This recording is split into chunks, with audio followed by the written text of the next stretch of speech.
Bapak, Ibu guru, staf, dan seluruh siswa-siswi UPH College yang dikasihi Tuhan. Kita akan memulai ibadah kita pada hari ini dengan sebuah pengakuan bahwa pertolongan kita ialah datangnya dari Tuhan yang menjadikan langit dan bumi, yang kasih setianya nggak berkesudahan sampai selama-lamanya. Turunlah atas kita semua damai sejahtera dan kasih dari Tuhan kita Yesus Kristus. Amin. Oke, selamat pagi UPH College. Sebelum kita memulai ibadah di pagi hari ini, Pak Enor akan bacakan satu bagian firman Tuhan yang terambil dari Mazmur 18 ayat yang ketiga. Ya Tuhan, bukit batuku, kubu pertahananku dan penyelamatku. Allahku, gunung batuku, tempat aku berlindung, perisaiku, tanduk keselamatanku, kota bentengku. Kita akan angkat satu pujian yang berjudul Ajaib Kau Tuhan.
Sebelum kita masuk ke dalam pembacaan dan pendengaran firman Tuhan, mari kita angkat lagu Sungguh Indah.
kemerdekaannya.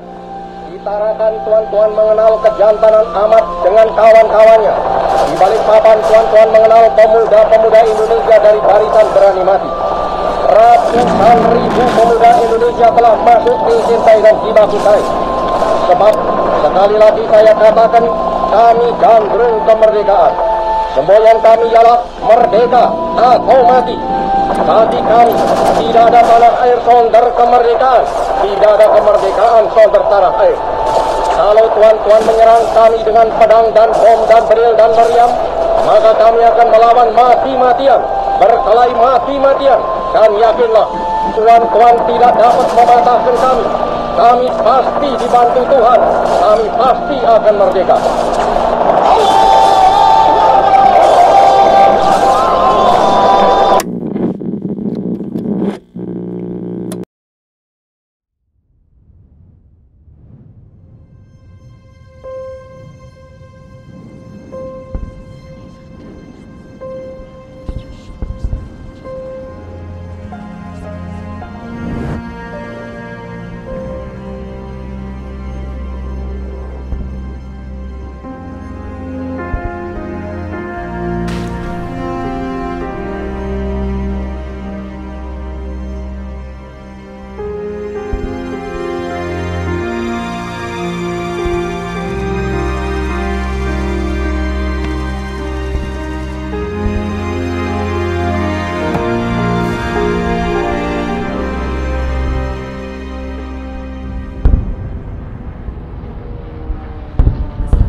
Indonesia.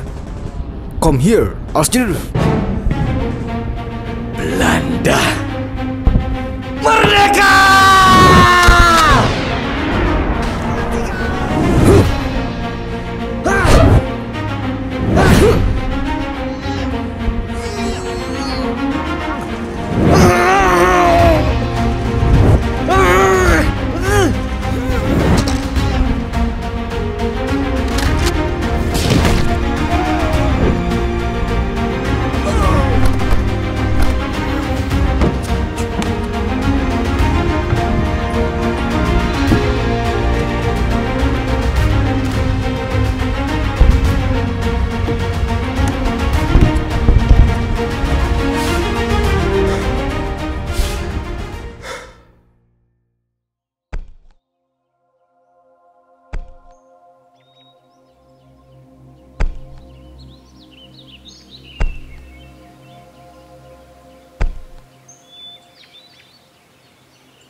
Atau tidak tahukah kamu bahwa kita semua yang telah dibaptis dalam Kristus telah dibaptis dalam kematiannya? Dengan demikian, kita telah dikuburkan bersama-sama dengan Dia oleh baptisan dalam kematian, supaya sama seperti Kristus telah dibangkitkan dari antara orang mati oleh kemuliaan Bapa, demikian juga kita akan hidup dalam hidup yang baru.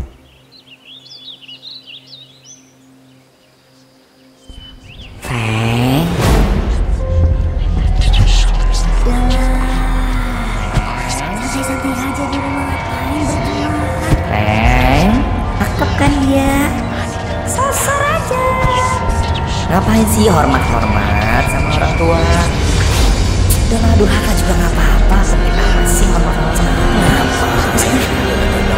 Usaha ribet amat jadi orang. Sosor, ini sana.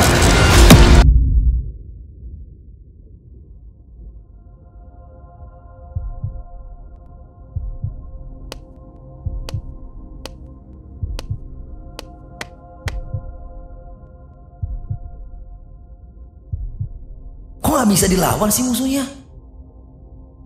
Kok tuh maunya perang nih, perang. Perjuangan kamu bukanlah melawan darah dan daging lagi, tapi melawan pemerintah-pemerintah, melawan penguasa-penguasa, penghulu-penghulu dunia yang gelap ini, melawan roh-roh jahat di udara. Sebab itu, ambillah seluruh perlengkapan senjata Allah.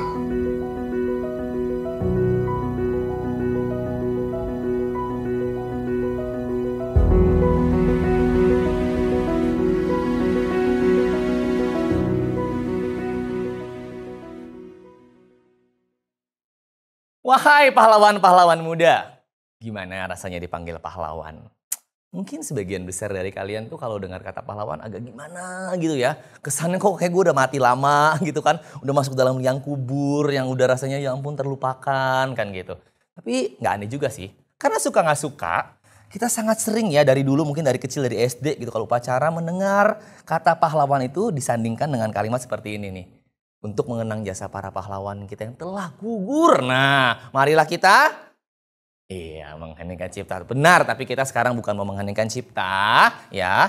Karena kalian semua masih hidup di sini menyaksikan tayangan ini dengan mata dan kepala kalian sendiri. Maka untuk edisi kali ini saya khusus memanggil kalian bukan pahlawan deh. Kita panggil saja dengan pejuang-pejuang muda. Ya, alasannya sederhana. Kenapa saya panggil Anda pejuang-pejuang muda? Karena pahlawan itu pasti berjuang. Gak ada pahlawan yang tidak berjuang. Sebab kalau orang yang gak berjuang sama sekali namanya penganut kaum rebahan gitu ya. Dan biasanya kalau udah rebahannya kelamaan, kalian pernah ya lihat tikus rebahan di tengah-tengah jalan. Nah biasanya kita lama-lama mikir dia pasti sudah mati, sudah tidak hidup lagi ya. So mari para pejuang-pejuang muda yang hidup, kita akan mencoba memahami, melihat, memahami, mendiskusikan lebih jauh apa yang barusan kalian lihat di drama barusan tadi dalam terang kebenaran firman Tuhan. Saat ini saya sudah lengkap dengan perlengkapan senjata Allah dan di tangan saya sudah punya pedang roh yaitu firman Allah. Dan sebelum hidup kita ditusuk-tusuk oleh pedang roh itu, mari kita persiapkan hati dan pikiran kita berdoa. Mari kita berdoa. Dalam surga mengucap syukur karena kasih Tuhan mencukupkan diri kami, menyelamatkan kami, memulihkan kami, dan menganugerahkan kami senjata perlengkapan Allah. Sehingga pada akhirnya sungguh hidup kami bukan hidup yang sendirian, tapi kami tahu ketika kami harus berjuang, para pejuang-pejuang ini kami berjuang dengan pertolongan Tuhan. Kami membaca merenungan firman-Mu, berkata-katalah, siapkan hati dan pikiran kami, tenangkan segala kegaduhan yang ada, dan kami benar-benar berfokus pada kebenaran firman. Dalam Kristus Yesus kami berdoa. Amin. Nah, pejuang muda, kita akan baca Alkitab hari ini dari Efesus 6 ayat 10 sampai 20. Dan ketika saya mengajak kalian membaca hari ini, saya mengajak dengan cara yang tidak biasa. Saya bukan sekedar mengajak kalian baca, ya, baca no, ya. Nah, teks Alkitabnya, kalian tidak usah buka Alkitab kalian, is okay, akan timbul di sini ya, sebelah kiri atau kanan saya. Nanti silakan kalian lihat teksnya di layar. Dan setelah kalian lihat teksnya di layar, gunakanlah berbagai macam indera yang kalian miliki. Yang pertama, kita gunakan telinga kita untuk mendengarkan suara yang saya bacakan, ya, suara saya. Lalu dengan mata kalian melihat teks tersebut dan melihat saya di depan, ya, melihat baca teksnya. Dan dengan lidah kalian memperkatakan tulisan yang kalian baca, ya, you resound, ya, kalian ngomong. Dan dengan telinga kalian dengarkan kembali kata-kata yang kalian bacakan. Ya, jadi bayangkan ya, telinga, mata, ya, lidah, lalu kembali ke telinga kalian yang kalian bacakan. Jadi pastikan di tengah-tengah semua teman-teman yang lagi baca, kalian bisa mendengarkan suara kalian sendiri. Jelas ya? Dan yang terakhir mungkin, wah, mau nggak sih orangnya kinestetik? Pak Franky, saya nggak cuma ngelihat, saya nggak cuma dengar, saya gerak. Yes, bagi kalian yang kinestetik, Pak Franky mengajak kalian semua menggunakan tangan kalian untuk bergerak dalam menghayati pembacaan teks firman ini. Gerakanlah, agar apa? Your body will remember the word of God. Kalaupun mungkin pikiran kalian, mata kalian yang ingat, your body will remember word of God. Oke, jelas ya? Saya minta para AA sekalian, ayo saya berikan kasih waktu 10 detik, 20 detik ya. Untuk mempersiapkan siswa-siswi AA-nya di kelas, ya, mengarahkan kita baca bersama-sama bagian firman Tuhan ini. Efesus 6, ayat 10 sampai yang ke-20. Sudah siap semuanya? Sudah siap ya? Kita baca dengan seluruh indera dan gaya belajar kita. Ya, 1, 2, 3. Akhirnya hendaklah kamu kuat di dalam Tuhan. Di dalam kekuatan kuasanya. Kenakanlah seluruh perlengkapan senjata Allah. Supaya kamu dapat bertahan melawan tipu muslihat iblis. Karena perjuangan kita bukanlah melawan darah dan daging, tetapi melawan pemerintah-pemerintah, melawan penguasa-penguasa, melawan penghulu-penghulu dunia yang gelap ini. Melawan roh-roh jahat di udara. Tiup-tiup di udara ya. Sebab itu, ambillah seluruh perlengkapan senjata Allah supaya kamu dapat mengadakan perlawanan pada hari yang jahat itu dan tetap berdiri sesudah kamu menyelesaikan segala sesuatu. Jadi, berdirilah tegak, berikat pinggangkan kebenaran, berbaju zirahkan keadilan, kakimu berkasutkan kerelaan untuk memberitakan Injil damai sejahtera. Dalam segala keadaan, pergunakan perisai iman. Sebab dengan perisai itu, kamu akan dapat memadamkan semua panah api dari si jahat. Dan terimalah ketopong keselamatan dan pedang roh, yaitu firman Allah. Dalam segala doa dan permohonan. Berdoalah setiap waktu di dalam roh dan berjaga-jagalah di dalam doamu itu. Dengan permohonan yang tak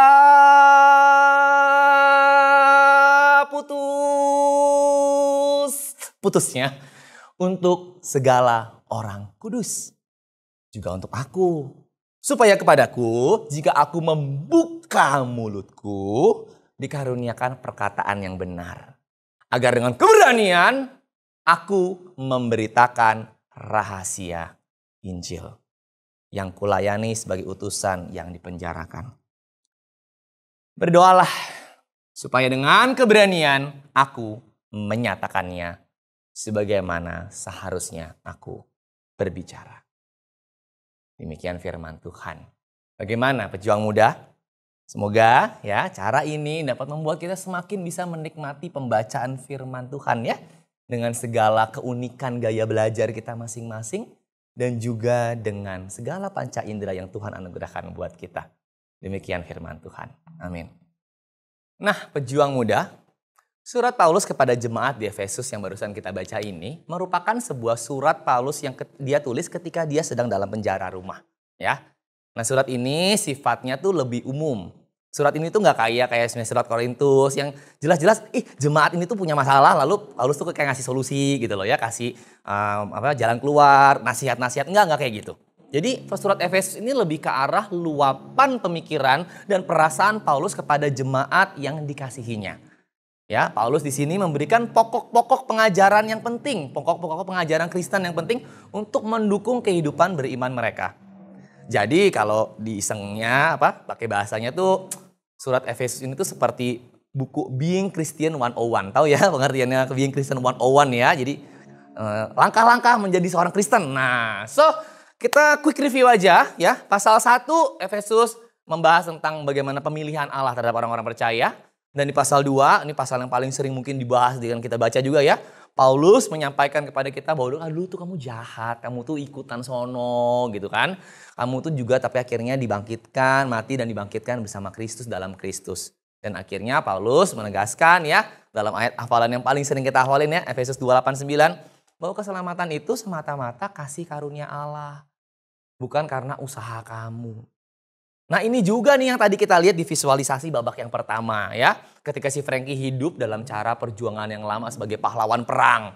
Lalu akhirnya dia mati ya. Tadi tuh matinya ya mati ya tanda kutip ya. Dan akhirnya dia dibangkitkan bersama Kristus. Oleh Kristus di dalam Kristus. Ya, jadi dia mati, dan bangkit. Hidup yang lama dan jadi hidup yang baru. Makanya pasal 4 ya, kalau kalian baca pasal 4 tulisannya manusia baru ya. Di situ Paulus menyampaikan bagaimana seharusnya hidup sebagai manusia baru.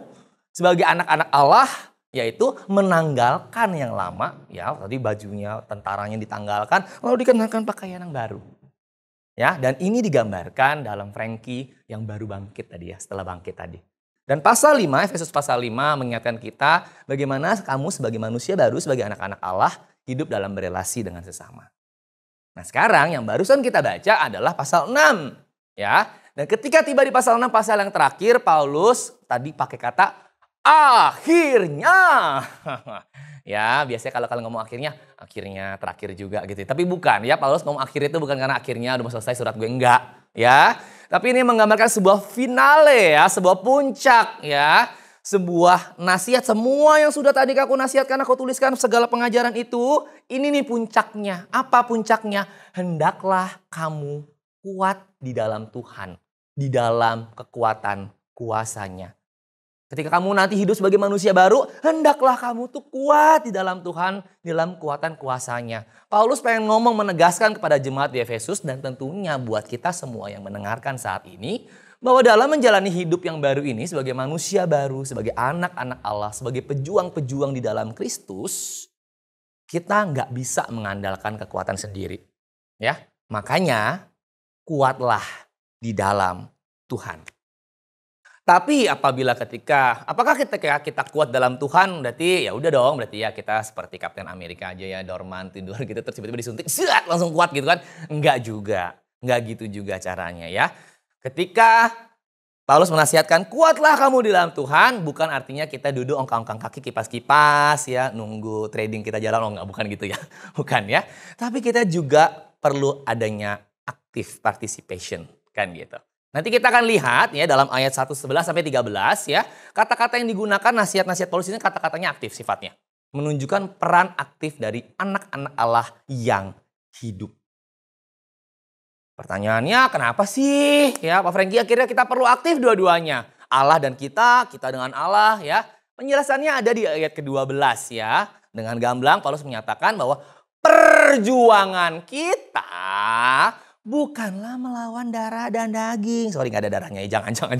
Jangan nanti di ban ya. Bukan melawan darah dan daging. Tapi maksudnya darah dan daging tahu ya. Bukan melawan orang gitu loh. Bukan melawan manusia. Bukan melawan beruang yang ada darah dan dagingnya. Tapi melawan pemerintah loh. Melawan pemerintah kan orang bukan. Melawan penguasa-penguasa. Penghulu-penghulu dunia yang gelap ini. Ya ini bahasanya metaforik ya. Penghulu dunia yang gelap ini. Oh berarti ini pemimpin-pemimpin yang berkulit gelap. Bukan juga, jangan main rasis ya. Bukan kayak begitu. Diperjelas di bagian akhir. Melawan roh jahat di udara. Nah, jadi ini ada roh jahatnya gitu. Bukan juga, tolong ini metaforik. Jangan kalian belak-belakan. Tapi kita tahu bahwa roh jahat di udara. Semua yang disampaikan ini intinya apa? Kita bukan melawan kuasa di dunia manusia dan lain-lainnya. Tapi kita melawan iblis ya. Si jahat, kuasa yang jahat. Makanya di awal visualisasi tadi digambarkan ya. Bagaimana ketika akhirnya si Franky udah hidup baru ya. Udah lepas dia mau perang. Tapi dia gak bisa nemuin musuhnya. Kan gitu kan. Ada suara-suara. Woi gini loh Frank. Gitu loh Frank. Ayo dong gitu kan. Terus dia pukul. Mana. Gak ada. Makanya bukan begitu. Peperangannya tidak bisa dilakukan dengan cara yang lama. Senjata dan cara manusia yang lama nggak bisa melawan bisikan, godaan atau tipuan dari si jahat, si iblis. Bahkan Franky nggak tahu dan nggak nyadar kalau sebenarnya musuhnya nggak kelihatan. Makanya ya agak kelihatan bodoh-bodohnya dia waktu itu ya. Makanya karena waktu itu dia bodoh, ya akhirnya Tuhan Yesus ya datang panggil lagi sini. Tak kasih tahu, tak ajarin. Dikasih perlengkapan senjata Allah. Karena apa? Karena Kristus tahu, Frank, kamu tidak mungkin memenangkan, kamu nggak bisa berperang sendirian dengan cara seperti ini. Aku kasih kamu. Karena aku tahu yang kamu hadapi bukan yang kayak dulu kamu hadapin. That's why, Franky, this is the fight that you cannot fight alone. So, maksudnya oke, ya ini bukan peperangan yang bisa gue perang sendiri. Terus maksudnya artinya apa sih? Ya, pejuang muda, anak-anak Allah, orang percaya. Dari bagian ini kita diajarkan untuk menyadari sebuah realitas baru. Realitas ya, berarti bukan ngadi-ngadi. Realitas baru kehidupan kita di dalam Tuhan. Ya, mengutip evangelis Billy Graham, almarhum ya, beliau pernah menyampaikan seperti ini. The Christian life, ya kehidupan orang Kristen is not a playground. Bukan, tahu ya playground ya. Ya nggak usah sebut merek lah, kalian pernah lah mengalami playground pas kecil kan ya. Bukan tempat bermain yang hahaha, aku kipas-kipas, aku bercanda-bercanda, aku masak-masakan, happy all the time ya. Tapi, but a battlefield. Ngeri ya dengarnya, a battlefield. Dan suka nggak suka, inilah yang akhirnya menginspirasi juga judul khotbah kita pada hari ini ya. Into the battlefield, a life of Christian. Jadi ketika kamu menyadari bahwa saya seorang Kristen, kamu orang-orang Kristen, kita orang-orang Kristen, kita anak-anak Tuhan, kita dicemplungin tanda kutip ke battlefield. Bukan buat main-main, dalam battlefield kita nggak mungkin main-main ya. Susahnya adalah selama ini kalian kerjaannya main gamenya, main game battlefield, betul ya. Jadi bagi kalian battlefield itu main-main. Susah dong? Enggak ya, ini adalah the real battlefield. Ya, peperangan, warfare, spiritual warfare, peperangan rohani, peperangan spiritual ini nyata. Tapi lagi-lagi masalahnya selama ini kita ngertinya kalau udah peperangan spiritual, berarti Pak kita ngelawan si Falak dong Pak ya. Udah gak zaman Falak ya kalian ya. Saya ngelawan si ini ya, si pocong kesurupan kan gitu ya. Atau setan di Conjuring kan gitu. Atau mungkin kalian, saya gak demen barat Pak, saya demennya yang Korea-Korea, zombie Korea gitu gitu kan. Kan enggak. Kalian bukan ngelawan kayak begitu. Atau bahkan mungkin yang paling terkini Pengabdi Setan 2 ya ibu. Enggak ya tiba-tiba datang ibu. Jangan amit-amit ya. Enggak. Masalahnya kita ketahuinya setan tuh kayak gitu. Dan seringkali hello ya. Mari kita melihat realitasnya dengan cara yang lebih benar ya. Bahwa ya kita bukan ngelawan kayak Falak. Bukan ngelawan si ibu. Bukan akhirnya begitu si Falak datang kita kasih salib. Tong gitu kan ya. Pergi lo kan. Enggak juga ya. So pejuang muda, ya kita perlu menyadari sekali lagi realita peperangan rohani sebagai anak-anak Allah, ya. Dan kalau kita udah sadar bahwa sekarang hidup kita ini adalah di battlefield, tentunya saya tidak perlu bertanya lagi dong ya sebenarnya, kenapa sih Tuhan kasih perlengkapan senjata Allah itu? Ya. Coba bayangkan kalian ada di battlefield, di peperangan, di medan perang, terserah film apa yang kalian bayangkan, kalian di sana kan gitu, ya. Terus kalian cuma pakai ya tadi seragam UPH College ya, celana coklat, bawa sepatunya Adidas gitu, nggak penting. Ya, oke. Terus ada di sana, terus tiba-tiba dar. Apa yang kalian butuhkan? Saya butuh kaki yang cepat untuk berlari. Betul, bener sih nggak salah ya. Tapi you know kan, untuk ada di sana, you know what you really need.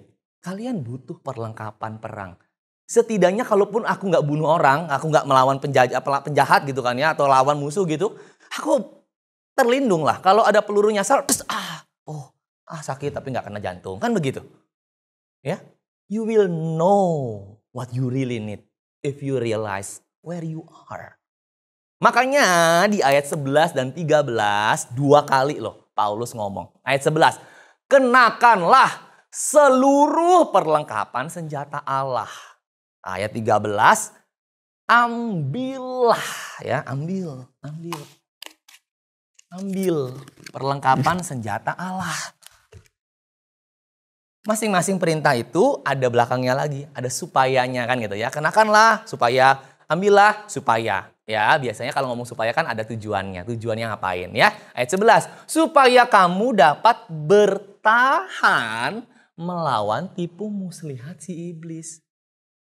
Udah dikasih tahu sama Paulus, Tuhan ngasih tahu ke kita semua, peperangan kita bukan lawan peluru seperti tadi, lawan Belanda, enggak. Tapi kita melawan tipu muslihat iblis. Iblis, bapak segala dusta, kerjaannya nipu kita. Kerjaannya twist pemikiran-pemikiran kita yang benar. Mendistorsi pengetahuan kita tentang Tuhan yang benar.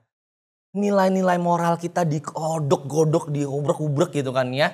Ditipu-tipu. Bertahan melawan tipu muslihat iblis. Kita pakai ini agar kita bisa bertahan melawan tipu muslihat iblis itu. No tipu-tipu. Ya, ayat 13, supaya kamu dapat mengadakan perlawanan pada hari yang jahat itu dan tetap berdiri sesudah kamu menyelesaikan segala sesuatu. Hal yang menarik adalah di ayat 14 lanjutannya setelah yang tadi 13 tadi. Jadi berdirilah tegap. Sesudah kamu menyelesaikan segala sesuatu, jadi yuk berdiri tegap. Pejuang muda, kata berdirilah tegap di ayat 14 ini ya. Semuanya satu nada satu akar kata dengan kata dapat bertahan tadi ayat 11 ya. Tetap berdiri di ayat 13. Jadi bayangkan dalam 3 ayat kata ini berdiri tegap ini sebenarnya diulang 3 kali. Jadi dalam peperangan ini Paulus menekankan yuk berdiri tegap. Lah. Jadi gue suruh perang apa suruh berdiri kan gitu. Jadi mungkin kalau kalian pernah nonton Mr. Bean, kalian masih zaman Mr. Bean kan ya. Tahu yang penjaga istana tuh loh yang pakai topi tinggi terus yang begitu doang ya berarti enggak, bukan gitu juga sih ya.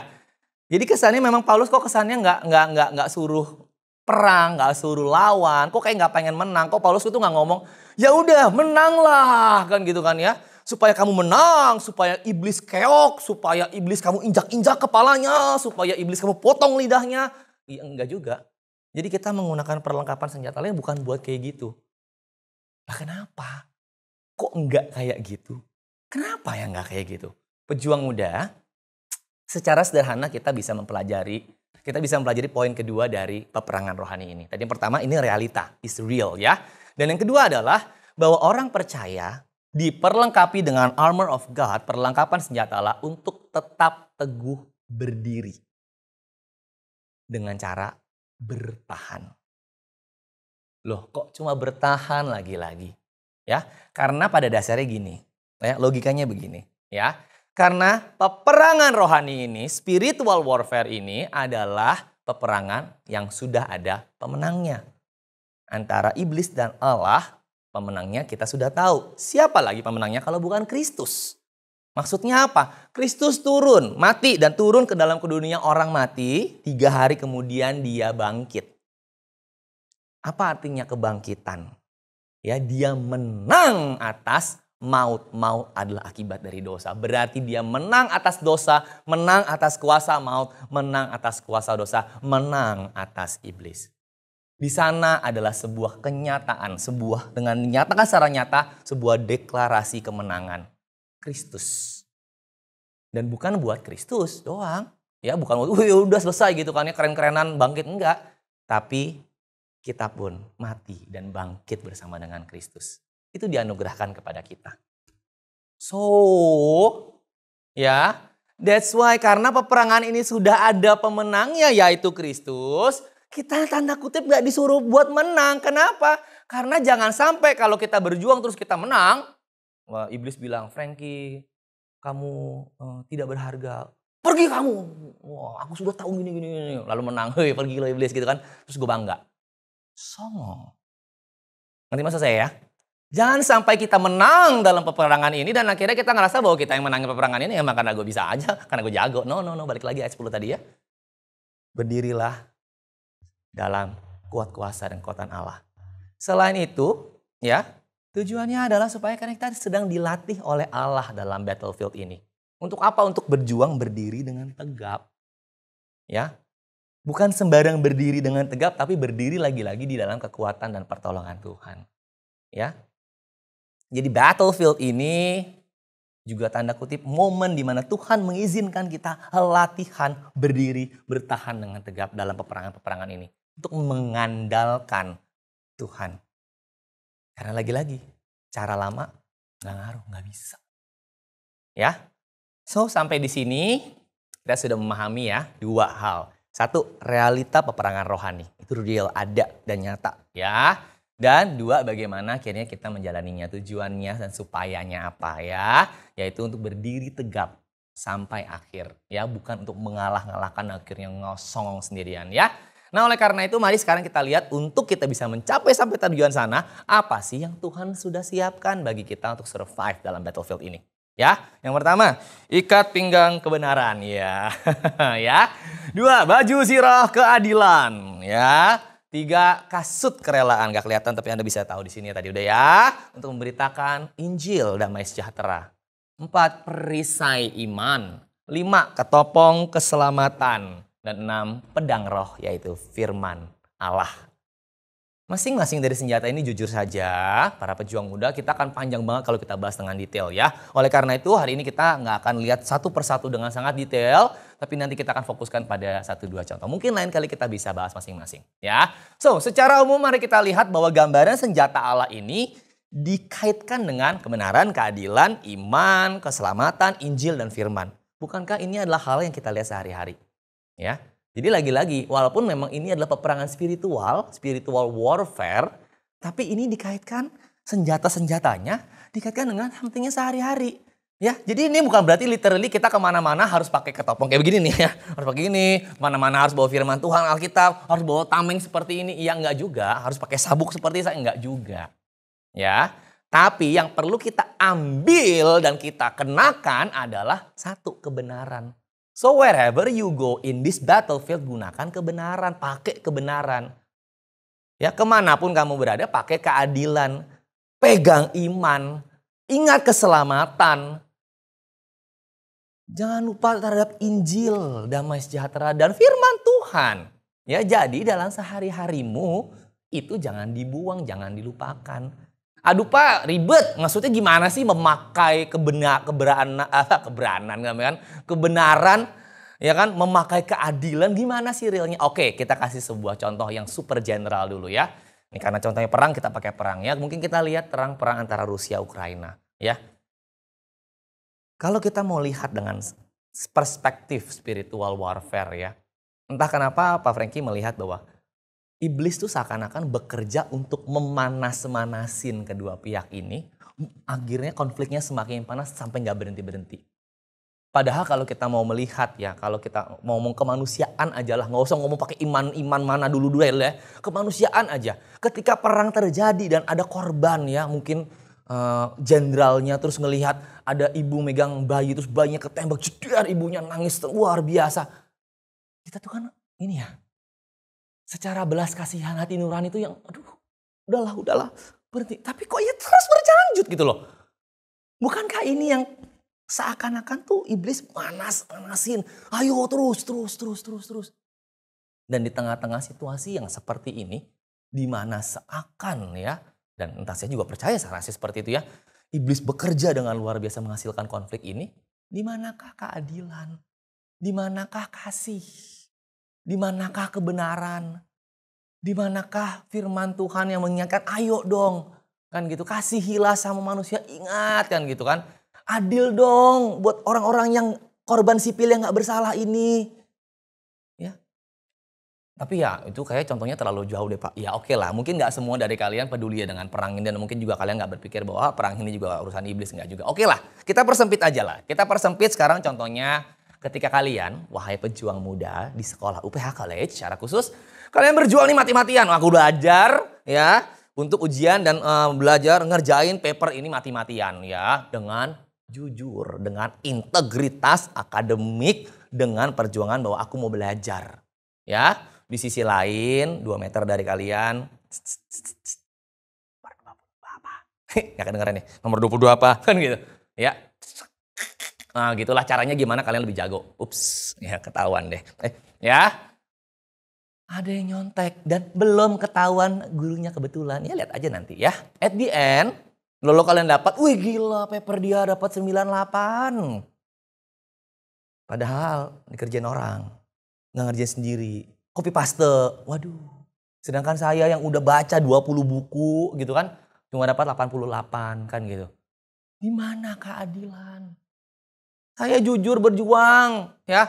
Saya beriman sebagai anak Allah, sebagai anak-anak orang-orang Kristen yang menjaga benar. Aku mau mempertahankan imanku. Aku mau percaya, iya Tuhan punya janji yang terbaik. Berikan yang terbaik buat aku. Tapi mana yang terbaik, kenapa kayak gini? Di mana keadilan? Di mana iman yang aku percayai bahwa Tuhan kasih yang terbaik? Lalu kalian mulai goyah imannya. Nah ini kan seakan-akan iblis lagi lemparin panah api. Kan gitu ya. Lalu kalian gak pakai perisai. Udahlah Frank. Ngapain sih gitu aja jujur. Udahlah. Ngapain? Capek kan lu jujur-jujur terus kan? Ngapain sih mempertahankan iman sebagai orang Kristen? Udahlah gitu kan ya. Ngapain sih sok-sok benar? Ngapain sih sok-sok berintegritas akademik? Seperti yang dikasih tahu oleh sekolah. Aduh ngapain? Rasanya itu panah api ya. Udah nyontek aja. Kalau kita nggak pegang ini, yang terjadi adalah ya yang terjadi itu ya, kalian tahu lah. Dalam situasi seperti itu, masihkah kalian pegang perisai iman kalian? Masihkah kalian pakai ikat pinggang kebenaran kalian? I don't know. Atau mungkin salah satu contoh lain yang terakhir mungkin contohnya dari saya pinjam dari khotbah pas kemarin ya, ICE ya, oleh pendeta Marjan si jabat ya. Satu yang beliau katakan sebelum akhirnya mulai khotbahnya, mencintai, melindungi. Bukan menjamah gitu ya. Mencintai, melindungi ya. Saya dengar kalian pas lagi ngomong itu kalian langsung wih ya. Beliau juga sempat bilang kan, apa kalian? Saya nggak ngerti itunya artinya apa. Nah itu dia. Kita tahu bahwa sebenarnya mencintai, melindungi itu sejalan dengan firman Tuhan. Sejalan dengan yang benar, yang baik, yang benar, yang kudus gitu kan. Tapi seberapa sering sih itu benar-benar justru kita pegang dan kita kenakan? Atau jangan-jangan saya curiga dan mungkin saya sedih sih sebenarnya. Jangan-jangan kayak gitu tuh cuma buat, wih keren ya, wih bener ya, keren banget. Mencintai, menjaga, melindungi kan gitu. Ya. Seberapa sering justru sebenarnya kita membiarkan iblis menipu kita dengan cara mencintai jamah saja. Jamahan itu tanda cinta. Mungkin yang ngomong gini kebanyakan nyanyi kali ya. Tuhan jamahlah aku Tuhan. Nyatakan kasih-Mu Tuhan kepadaku. Biar aku merasakan jamahan-Mu gitu kan ya. Lalu percaya bahwa jamahan itu tanda cinta. Oh berarti kalau aku mencintai cewek ini. Berarti sebagaimana Tuhan mencintai aku jamah dong ya. Kebenaran macam apa itu? Ya. Ketika ada serangan macam itu. Kita jadi orang seperti apa? Kita mana pegang ini enggak segala macam. Mana firman, mana pedang roh, mana ikat pinggang kebenaran. Apakah kita masih mau memilih untuk percaya yang benar walaupun memang, ya ampun, menjaganya kok gak enak banget, mencintai yang bertahan, ya ampun, gak enak bertahan ini, aduh. So, apa yang benar dalam situasi seperti ini? Apa yang kudus? Apa kata pedang roh, yaitu firman Allah tentang mencintai dan menjamah? Pejuang muda, disinilah pada akhirnya saya mengamati adanya kegagalan-kegagalan kita untuk berdiri teguh. Ya, kita gagal untuk berdiri teguh, kita gagal untuk be steadfast. Seperti yang Pak Yongka sampaikan ya. Kita berdiri, bertahan untuk steadfast untuk hal yang benar. Kita seringkali gagal akhirnya untuk be steadfast dalam peperangan ini. Kita seringkali gagal untuk be steadfast, untuk tetap mengambil dan mengenakan seluruh perlengkapan senjata Allah. Be steadfast untuk mengenakan perlengkapan senjata Allah. Tuhan sudah kasih perlengkapan senjata Allah. Tuhan sudah sediakan perlengkapan senjata Allah. Tuhan tahu kenapa, karena kita butuh peperangannya nggak mudah. Tuhan sudah sadarkan realitanya. Tapi masalahnya apa? Kita nggak suka pakai ini. Betul? Berat. Ya. Khotbah tuh nggak pakai begini emang nggak berat. Berat. Ya. Ribet. Ya. Tapi itu dia. Dalam kenyataan kita berat pakai ini. Kita jadi terbatas gerakannya. Kita mau menjamah ya ada perisai. Lah gimana? Kan begitu. Ya. Kita mau menjamah ya ada pedang roh di sini, nggak bisa. Ya, masa kita jamah pakai kita keren juga ya kalau bisa kayak gitu ya. Biar bertobat ya. Nah itu dia. Kita jadi nggak bebas padahal kita tahu sebenarnya secara logika keberatan ya, keterbatasan gerak, ketidakbebasan kita itu adalah senjata yang Tuhan sediakan untuk kita bisa berdiri tegap dan melawan segala panah api dan kita melalui peperangan ini. So pejuang-pejuang muda, mungkin karena inilah ya. Sungguh gak aneh kalau banyak pejuang-pejuang muda yang mungkin tanda kutip mati di medan perang rohani. Kalah. Padahal tadi kita sudah tahu ya, Kristus menjamin kemenangan. Di sini bukan berarti, wah kalau gitu berarti saya harus perfeksionis dong ya Pak Franky ya. Saya harus 100% menang gitu. Enggak juga. Kita sebagai manusia tetap sadar bahwa rekor kita dalam battle, dalam peperangan ini tidak mungkin 100% winning streak seperti itu ya. Nah pertanyaannya akhirnya gini. Andaikan pun kita kalah. Mari kita renungkan sebenarnya kenapa sih kita kalah. Saya benar-benar mengajak kita renungkan pertanyaan-pertanyaan berikut. 1. Apakah saya kalah? Karena saya nggak tahu saya sedang perang. Ya, jadi saya nggak tahu sedang perang. Jadi kalian jalan di medan perang, nggak tahu. Karena ada pelurunya satu, ya udah mati. Ya wajar dong. Kamu nggak tahu sih lagi di medan perang, ya udah mati aja gitu kan, karena nggak tahu, peluru nyasar. Yang kedua, apakah saya kalah karena saya terlalu malas untuk mengenakan seluruh perlengkapan senjata Allah. Malas, berat, capek, ngapain sih, ribet, jadi terbatas. Apakah ya saya kalah justru karena saya terlalu sombong dan mengandalkan kekuatan saya sendiri. Kayak bisa perang, pakai bambu runcing. Musuhnya invisible ya. Falak ditusuk bambu runcing kagak ngaruh. Ya emang gak ngaruh lah. Kan gitu. Atau mungkin yang terakhir. Ataukah memang saya sengaja aja kalah. Karena memang saya gak peduli kok dengan peperangan ini. So what? Apa pentingnya sih peperangan ini buat saya? Ngapain sih Tuhan kasih beginian? Pejuang muda, saya mengajak kita untuk benar-benar merenungkan bagian ini. Bagaimana sikap kita terhadap peperangan rohani. Kalau kita tidak peduli, ya mohon maaf nih, jangan aneh kalau kita memang akan terus-terusan kalah. Atau jangan-jangan mohon maaf juga nih. Mungkin kita belum pindah kubu nih. Ya, kita nih prajurit nyasar, kita prajuritnya sono lagi gini. Kita mungkin mata-mata kali ya. Jadi kita lebih suka kebiasaan sana, digoda, ditipu, dimanipulasi iblis ya. Karena memang kita masih hidup di sana kok. Yuk kita renungkan baik-baik. Kita prajurit siapa? Dan kenapa? Oke? Last but not least. Wah senang ya biasa. Akhirnya nah ya. Setelah kita tahu semua perlengkapan senjata Allah itu, Paulus menuliskan dalam ayat yang ke-18. Ya, terimalah ketopong, selamatan dan pedang roh, yaitu firman, dalam segala doa dan permohonan. Jadi terimalah ya, gunakan itu segala macam dalam segala doa dan permohonan. Yang titik-titik ya, yang tak putus-putusnya untuk segala orang kudus. Siapa sih orang kudus? Orang yang lahir di kudus? Bukan, gak lucu ya, sudahlah gak apa-apa. Ya, kita orang-orang yang dibangkitkan menjadi pejuang dalam medan perang ini dalam Kristus. Dibangkitkan bersama Kristus. So mari pejuang-pejuang muda. Peperangan saya masih berlangsung. Peperangan Pak Franky masih berlangsung. Setelah ini saya harus kembali ke medan perang saya. Demikian juga medan perangmu. Setelah ini kamu akan kembali ke medan perangmu. Yuk mari. Kita saling mendoakan agar dalam perjuangan kita sadar bahwa kita gak sendirian. Ada sesama pejuang Kristus, pejuang muda yang sama-sama bertahan dan sama-sama saling mendoakan. So pertanyaan sederhananya para pejuang muda. Maukah kamu terus berjuang? Meski mungkin kita bisa kalah, loses some battles. Tapi satu hal yang boleh kita pasti yakini adalah apa? Kita berdiri teguh, berdiri tegap, dan bertahan. Bukan untuk sok-sokan menang. Tapi karena Kristus telah menang dan menjamin kemenangan kita dalam peperangan ini. Into the battlefield. A life of Christian. I am ready. How about you? Balik kanan bubar. Jalan.